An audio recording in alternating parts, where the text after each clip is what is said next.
concepte que és d'un psicòleg francès que parla de la resiliència, que a mi m'encanta, perquè és que jo m'hi veig totalment reflexat. La resiliència és un adjectiu de la física, és la capacitat de deformació que té un objecte davant d'un impacte. Per exemple, el vidre és molt poc resilient, no? Davant d'un impacte es trenca.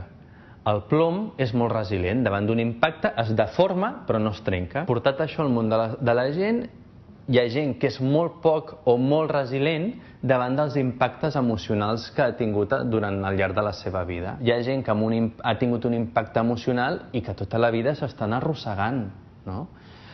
I hi ha gent que, al contrari, que el té, l'assumeix i segueix vivint. La capacitat de resiliència comenten que té molt a veure amb la creativitat. O sigui, si tu ets capaç de tot allò emocionalment que et passa, canalitzar-ho a través d'algun acte creatiu, ja sigui la poesia o l'escriptura o la fotografia, doncs, hòstia, t'ajuda a fluir, no? I sobretot t'ajuda a trobar solucions o com a mínim a donar-li sortida al tema, no?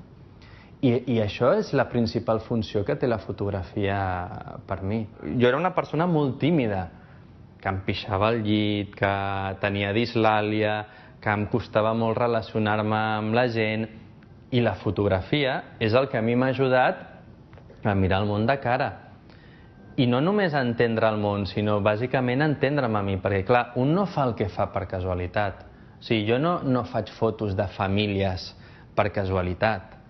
O sigui, clar, jo mai he sentit que he tingut una família, no? Vull dir, jo soc fill de mare soltera, que no he conegut mai el meu pare, una relació familiar molt estranyes, etc. Llavors jo la foto de família no l'he tingut mai, no? I arrel de fer el Nice to Meet You vaig conèixer la Laura, amb la que he tingut un fill, quan jo era una cosa que pensava que mai podria tenir. Fent un projecte sobre les famílies, resulta que jo he fet la meva pròpia foto de família, no? Que és la Laura, el Jan i jo.